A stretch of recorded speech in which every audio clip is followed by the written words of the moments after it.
Bismillahirrahmanirrahim. Assalamu alaikum wa rahmatullahi wa barakatuh. We are looking at the series on choosing submission. Those who are interested in looking at different religions and different faiths, we have started this series to introduce you to what Islam is. You see, there are many faiths we can choose from. In front of me I have a collection of books from Buddhism and Hinduism, Christianity, and other cults and other religions. But why choose Islam? What makes Islam so interesting? And we looked in the previous episode, in part 1, we looked at the 3 spiritual motivations. Why would somebody want to be motivated into looking into Islam? So today we are going to look, inshallah, at the pillars or the 6 pillars of faith within Islam and explain a little bit about each one and why they are so important to Islam. And hopefully, inshallah, or Allah willing or God willing, by the end of this series you'll understand exactly why so many people throughout the world, billions of people throughout the world, have chosen Islam as the faith that they choose to follow. So let's have a look at what Muslims believe about God, about Allah, because obviously this is the most important. I said in part 1 that I wanted to introduce you not so much to the religion of Islam, but to Allah. You see, Islam simply means the one who submits to God, the one who submits to Allah. So you're not joining a club or society or membership to any secret group. All it means is that you're submitting your will to God. So in Islam, we believe in God. We believe in the same God that the Christians and the Jews believe in, the same Allah. In Arabic, we call God Allah. So we believe in one God and we worship one God, the same God that Abraham worshipped, the same God that Moses worshipped, the same God that Jesus worshipped, and Noah worshipped, and Joseph worshipped, and Jesus worshipped, peace be upon them all. We believe in exactly the same God. And in Arabic, we simply call God Allah. If we had to translate it into Dutch, it would be God. If we had to translate it into, say, Zulu, an African language, we would say Nkulunkulu. So the Arabic language and the Quran, which is the language that the Quran was written in Arabic, we just simply say Allah. So it's not a new invention, it's not a new name, it's not a new word, it's just always been around. So because we want to stay with the text the way it was written, we as Muslims just simply say Allah. One of the lovely things about the name Allah is there can be no masculine or feminine, plural, there can be nothing added to it. For example, in English you have God and you have goddesses. You have a demigod, many gods, small gods, big gods. You can have any different variation on the word God, God-like. You have many, many different versions of the word God. Now with Arabic, we don't have that. In Arabic, there is just one Allah. Nothing else can be called Allah. Only God can be called Allah. So practice it when you can. Allah. It's an easy word, easy name to say. We believe that Allah or God is perfect in every way. In other words, He does not need rest. He does not need any type of sleep. He does not make mistakes. He is all-knowing. He is fully in control of everything that happens in this universe. So Allah is all-knowing. He knows everything that happens in this universe. He is in full control and He has all the attributes of goodness and beauty and greatness. In other words, in Islam we have 99 names for Allah. In other words, we have 99 different characteristics that describe the beauty and the personality of Allah. Now some people will say 99 names for God. Isn't that similar to the books that you have in front of you, like Hinduism, we have many different gods? No, they are attributes. For those of you who may be young or don't know what the word attributes mean, it means it describes the personality of God. For example, we have a name that says God the oft-forgiving, God the merciful, God the loving, God the compassionate, God the kind. So they describe the personality or the character of God. And these are beautiful for us as Muslims because we can remember that this is what Allah is, what He is bound to. So if it says 72 times in the Quran, for example, that God is oft-forgiving, most merciful, that Allah is oft-forgiving, most merciful, then that means that's what He is bound to. That is part of His character. So if we come before Allah in true repentance, if we say, Allah, God, forgive us for what we have done wrong, we know that we can receive that forgiveness from Allah. So we also know that Allah is flawless. In other words, He has no errors to Him, cannot make mistakes. Now sometimes we write things in sand and we watch the wind blow and the sand words disappear. But these are written in solid diamond. It's not even in a rock because a rock can be corroded. It's written in a diamond. Whatever Allah says is permanent. It cannot change. That's the beauty of Islam. That's the beauty of the Quran. This Quran has been around for over 1,400 years There has been no revision. There's no revised standard version. There's no new version. There's no good news version.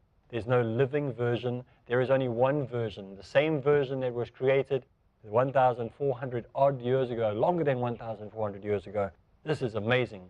All these textbooks that I have in front of me here, you'll see that they've all gone through many revisions, many changes. The book on the very bottom is called the Book of Mormon. They were recalled. Millions of books of Mormon were recalled from all over the world. They wanted to have a reprint, so they made everybody who had those books bring them back to the church, and those ones were burnt. And the new one was issued. Why did they want to burn the old ones? Because there were textual errors in them, and so they offered new ones. Today we have over 2,000 different versions of the Bible available. It has gone through many, many changes. The Quran hasn't changed one dot, one word, one letter, has remained the same. And so to understand Islam, we understand that Allah cannot make mistakes. He is flawless. He cannot have any errors in himself. If we find an error in the Quran, then we have problems. We cannot have an error in the Quran because this is a word of God. There are no errors in it, no contradictions, no mistakes, 100% truth. The other thing that we know about God and what we understand about Allah is that He cannot have a son and He cannot be born. You see, Allah is not begotten, nor can He beget, which means He wasn't born. So Allah, in a way, if you want to put it this way, and young people, you'll get this, He is the man in control of everything. And now God is not a man in a sense that we understand man, but God is in control of everything. He is the controller of everything. There is no one else above Him. The buck stops there. There's no one you can go higher. There's no one you can go override. The only person that you can go to, the only one you can go to is God. There is no one higher. There's no one co-equal. There's no one even close to God. He is the highest, the most supreme, the most mighty, the greatest. There's nothing that compares. You need to get that. You need to understand that. And there's nothing that is able to compare with Him. There's no equals. There's no co-equals. But Allah, in His mercy, has given us signs to understand Him. We're never going to fully understand Allah. That's why people study theology, the study of God. And theology is a silliness because we're never ever really going to understand God. But we can see the beauty, and we can see signs, and we can see wonders. We can see God in all the existence around us. Look at the human body. Have you ever had a biology book and taken the biology book and had a look at like the blood vessels and the heart and the lung and the kidneys, the liver, the pancreas, how the bloodstream works, how the brain works, how when we get hot we sweat to cool our bodies down, how when we jog our body is continuously sending sweat out into our body to cool us down. This is a miracle. This is amazing. So we see signs of God's existence, of Allah's existence all around us. We see the stars, the planet, the moon, how they all stay in their own orbit. This is remarkable. And so for Muslims, we understand that the second part of understanding Islam, second part of getting on Islam, is to understand the 6 pillars of faith. And that is to believe in God, to believe in Allah. That is the first pillar. The second one is that we believe in the angels of Allah. We believe that Allah has angels and He sent them. Now the almighty, all-powerful, all-supreme God of this universe, the King of all kings, the master of everything, He has need of nothing. He wants nothing. However, He does have servants out that carry His orders. And these servants that He has that carry out His orders are angels. Now imagine if Allah had to appear before you right now. Imagine you were sitting in your living room, you're watching the TV, and Allah had to appear in front of you. What would happen? You would cease to exist immediately because He is all supreme, all powerful. You wouldn't even be able to look at Him. Just think, now do not take this as a literal example. But imagine if a film star that you knew, a Hollywood actor or a Bollywood actor, or whoever it is, walked into your walked into your room right now. What would you do? You'd get all excited. You wonder what to say. You would go all red. You'd be so there's so many emotions that would go through you at the same time. Now that is nothing. That's not even 1 zillion, billion, trillionth of what would happen if you were in the presence of God right now. So that's why angels are there. Angels are there to perform the orders and commands of Allah, and they're there to give messages to human beings, to guide human beings if they need to. We do not pray to angels. We do not believe that angels are there to be prayed to or communicated with. They are there just purely as messengers of Allah.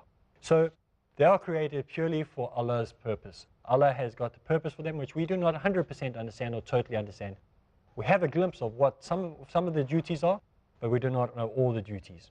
And what we do know is that they were created from light. They were created from light. They are not created the same way we are. They're not created the same way as the jinn. Now, don't worry about the word the jinn. We explain what jinn is later to you. We do not have a full understanding of everything. We just have an understanding of what has been revealed to us through the books. And I'll talk a bit more about that as well. Now, angels do not have free will like we do, and they have only got a choice to obey, or some of them not to obey. They do not have the free will that we do. They can either obey or disobey, and that's what they were created to do, either to obey or disobey. They cannot change their mind halfway along the line. This is what they were created to do. So there's no reward or punishment for them. Because they have no free will, they cannot be rewarded or punishment for this. Satan was not an angel, by the way. Many religions, and for example, Christians believe that Satan was an angel, that if he was cast out of heaven, he was one of the archangels, one of the leading angels, that had a quarter of heaven's angels with him. No, as Muslims, we do not believe that. We believe that Satan was not an angel. He was from the jinn, and he was created from fire. He wasn't created from light. So we have a different understanding. And they are neither male nor female angels. You know, sometimes you see pictures of angels, and especially the Christians, like to depict angels and saints and everything. They have these angels with these long blonde hair and a little gold band around their head and these big wings, and they're males. And sometimes you see depictions of women wearing female angels, and sometimes little cherubims and things like that. They do not look like male or female. The angels are neither male nor female, and they do not look like that either. They don't look like anything you see on television. So this is what we understand about angels. And obviously, if you want to know more about angels, then you can ask Muslim scholars, and they'll go into more details. But this is just a brief understanding what we believe about it. So angels, we do not pray to them, we do not talk to them, we do not communicate with them. Today it's very, very popular to have little angels and people having guardian angels, and there's tarot card angels and all sorts of other things. This is Muslims we do not do. So when we get back, we're going to have a short break. We're going to look at what Muslims believe about the message of God, what they believe about the message of Allah. So we'll see you after the break.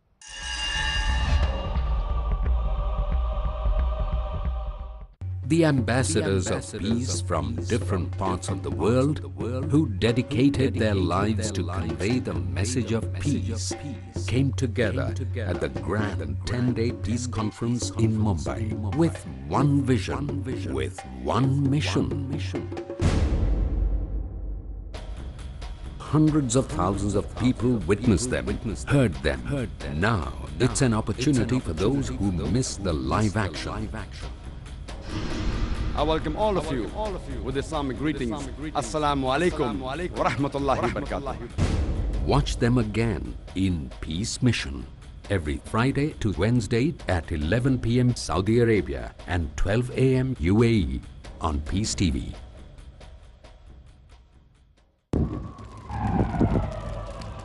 Dialogue. Discussion, debate, rebuttal, conclusion. Eliminate misconceptions about religion. Get enlightened. Witness Dr. Zakir Naik in a battle of words in Crossfire every Thursday at 8:30 p.m. Saudi Arabia and 9:30 p.m. UAE on Peace TV.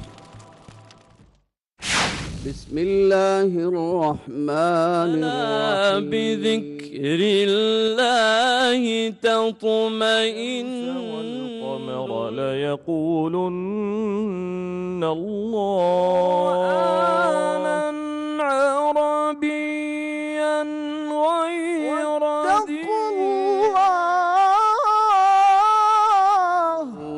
وهم يعلمون. Qiraat. Next on Peace TV.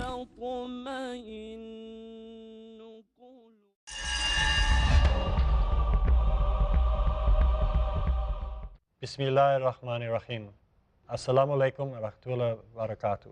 Welcome back to the second part of the series, and we're looking at pillars of faith within Islam, the 6 pillars. The third part is the messenger of God. Who is the messenger of Allah?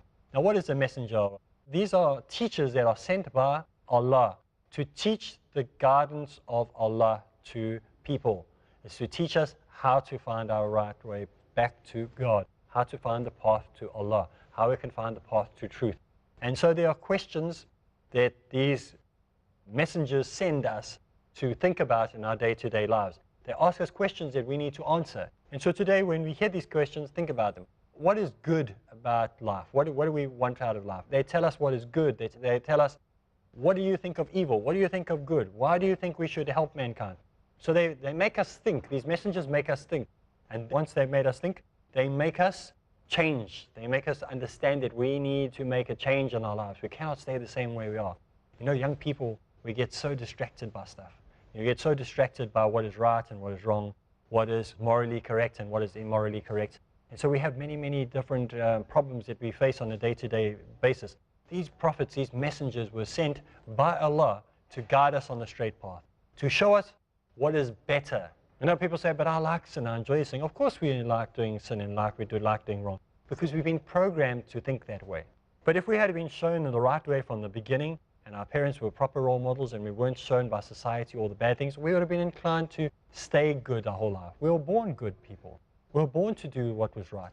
We learned to do what was wrong. That's why we prefer evil than good. But we need to start relearning to do good, just like as if we had to learn to do good right from the beginning. So what we've done, we had to relearn. And so these messengers have been sent to guide us back, to show us back to the path that we have gotten, back to the road that we need to go on. So that, what is the purpose of the messengers' creation? The purpose of messengers' creation, these people that were created by Allah, is to guide us back. So they want to show us what we can expect. They want to show us what we can expect from Allah. They want to show us what we can attain if we do what is right and forbid what is wrong. So they show us the way to paradise. They show us the ticket to the better life. Now when I say ticket to the better life, I don't mean it in the way that Christians often mean it. They mean it like all I have to say is a couple of magic words, and then it doesn't matter what I do in my life, I can do all the evil I want, I can be assured of going to heaven one day. No, you cannot do that. You still have to do what is right. There's a formula that you have to follow. You are only justified if you do faith and works together. In other words, you can only be put right with God if you are practicing, in other words, by obeying the law, and by having faith in God, by trusting in Allah, by submitting to God. So there's a combination. You have to do it together. Otherwise, anyone could just find their way into heaven. Anyone could just make their way to paradise one day. All they have to do is say some magic words the second that they're about to die, and then they would go to paradise. No, that's not it. You have to live the life. You have to submit. You have to obey the law. And then the reward is there. So these messengers, the messengers of God, they teach us what is the right way. They show us the right way. And they don't come up with their own theories, and they don't make up their own stories. They follow a set code, and they follow the code that is given to them, to Allah Himself. So all these messengers, they came to teach us one thing, and that is, what is the purpose of life? The purpose of life is all creation of God, all the creation of Allah, they worship Him without choice. Everything worships Allah. But there are two exceptions to this, humans and the jinn. The jinn and humans are the only exceptions to this rule. Everything else obeys the law of Allah. All the world submits to Allah. You don't believe me? Why is the sun and the moon staying in the orbit it is? Why didn't it just choose its own orbit? Why did the stars just do their own things? Why did the plants grow up instead of down? Everything is submissive. When you turn the tap on and the water runs out and the gravity pulls that water down, it's submitting to the will of Allah. Allah ordered it that way. He ordered gravity to be exactly that amount of gravity on this planet so that the water would submit to it.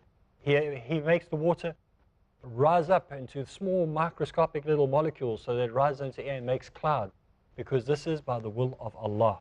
This is all submitting to Allah. So we can see that the only two creatures that do not submit totally and have freedom of choice are humans and the jinn. See, God created us, gave us free will to worship Him out of our own, and He gave us our own choice to decide whether we want to or not, to reject or accept. So we have to worship because we have choice and not because we are forced to. Not once does a Muslim ever get to a point in his life that says, you have to do this, otherwise you know that you're out. You do it because you want to. We encourage each other and we say to him, brother, I think you should pray, you should go and do your salah. We say, brother, you shouldn't do that, you should do this. But we have no right to force anyone to do anything. It must be out of their own choice. And so as Muslims, we do not force anyone to obey the purpose of life. Your purpose of life is to worship Allah, but we cannot force you to worship Allah. So it's a free choice. We as Muslims believe that we are created to fight against the desires of our flesh that lead us on the wrong road. If we're inclined towards evil, we believe as Muslims that we have to fight this, and if we fight this and we succeed, we have victory. How brilliant is it when you succeed over something that you're unable to do? Maybe you're doing gymnastics or boxing or karate or whatever, and you battle in the beginning, but as soon as you get it right, you feel so amazed, you're so happy, you think, wow, look how good I am. And that's what it is. When you overcome evil and you succeed, you feel so proud of yourself. You smile, you have a smile at the end of the day, and you go, wow, I succeeded against that evil today. I was able to overcome it. So our purpose of life is to repel evil and to do what is good. Our purpose of life is to be inspired to bring other people to a better knowledge of life, to find that this is what life is actually all about. Somebody asked me the other day, as a Muslim, if you know the purpose of life, are we allowed to be happy? Are we allowed to go to forms? Are we allowed to do this and that and the other? I said, you can do anything as long as it's not haram. You can do anything as long as it brings you closer to Allah. So we need to believe in the message of Allah. We need to follow the message of Allah as far as it is leading us to do good. That means you can go into the park and to an open field and play games. You can have activities with each other. You can do all sorts of fun activities without doing haram things. Think of it. Come, be creative. You guys are young. You can come up with creative ideas. Go climbing mountains. Go bike riding. Go surfing. Go hiking. Do all sorts of fun things together. You don't always have to go to a shopping mall. You don't always have to go and get a DVD and put it into your computer and watch it. You don't always have to play PlayStation. There's other things you can do that are halal, not haram, that you can do that will make you a strong person, and they will be healthy for you at the same time. And this way you build a strong community. So now I've told you what the purpose of life is. What does a Muslim understand by the word Islam or Muslim? Now Muslim means submissive, to be submissive. So what it means is that we are submissive and we follow the guidance of Allah. That's all it means. It doesn't mean that we become a doormat and we allow people to walk over us. Some people think when they become a Muslim, that means you become a doormat and that people can just walk over you and wipe their feet on you. No, it means you're submissive. If you see something go wrong, you stand up and you proudly say, this is wrong. If you see something that's going right, you say, Alhamdulillah, praise be to Allah, praise be to God, this is beautiful, well done, keep doing this. You encourage each other. But it doesn't mean you go, okay, I'm all meek now, you can walk over me. No, it doesn't. We stand up proud, we are strong, we are very sturdy, we stand up straight, and we are proud about what we do. Every time we do our salah, we do it proudly. Every time we pray, we do it proudly. Everything that we do for the glory of Allah. We do it for the purpose of Allah. So He will be pleased with us, and that He will be pleased with the people of our community. You see, to be a Muslim means that we are happy to be submitters to the will of God. We believe that God is the one who puts us through life and allows us to have this body for free, gives us oxygen for free, gives us everything we have for free, and all we need to do is pass the few tests. We have to pass this test of life, and this test of life is to see if we will be strong Muslims or if we will just give up. Whether we'll be strong believers, Muslim meaning submitters, remember, those who are submissive, submit to God. This test is to see how strong we will be. And so every time we pass a test, the stronger we become. I attempted to build a house once, and I attempted to do it with these hands of mine, and I've got student hands. These hands are soft. They haven't done a real day of hard work in their life. And so I tried to build, and within a few hours I had blisters all over my hands. And what happened is eventually calluses started to form on them, and they became stronger. And as the calluses formed on them, they got harder and harder and harder and stronger and stronger and stronger. But in the beginning, when I first started using the bricks and building, they used to get raw very quickly and I get blisters and it was painful. But after a while, I got stronger and stronger and stronger, and my hands became stronger and I could build it properly. So as Muslims, sometimes we have to go through these tests. Sometimes we fail and we ask for forgiveness and we try again. And we fail and we ask for forgiveness and we try again. So it's beautiful as Muslims to be submissive and learn these lessons and find that our meaningful life is to follow the example of those who came before us, those who set the way for us.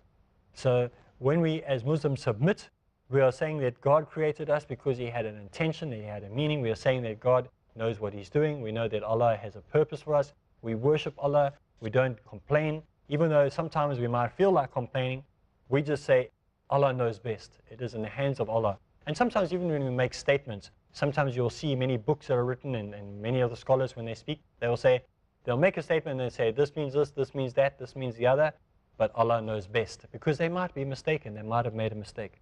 But you see, with Allah, He never makes a mistake. We make the mistake, and we can misunderstand something. You see, in this episode, we've looked at a few of the things, or a few of the 6 steps that are pillars of Islam. And in the future episodes, we're going to continue looking at what Muslims believe and how you can understand the chain of prophethood as recorded in the Quran. We're going to look at some really exciting things. All prophets came with the same message and taught the same guidance. And we're going to have a look, and we're going to give you evidence and proofs for you to be able to see that. So inshallah, we'll be able to have a look closely and see that there's nothing new, that what we see in the Old Testament, the New Testament, and the Quran, there's a continuation the whole way through. And inshallah, this will be exciting and you'll be able to increase your strength as Muslims. So look forward to seeing you again, inshallah. Areeb Islam saying, Assalamu alaikum.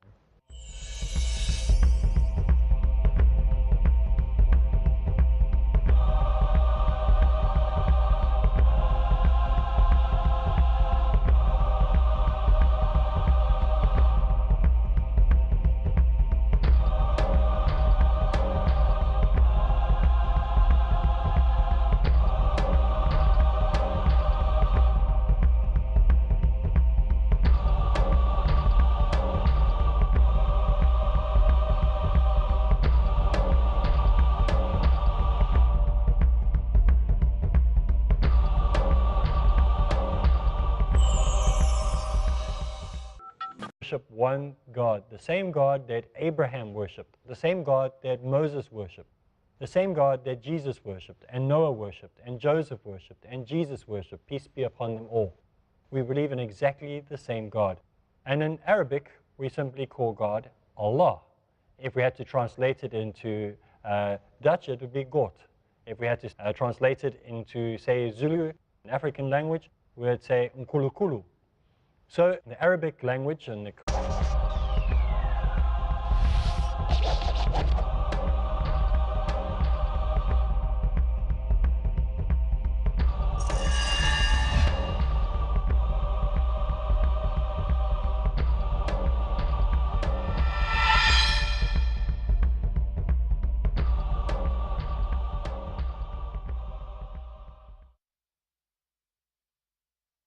Bismillahir Rahmanir Rahim.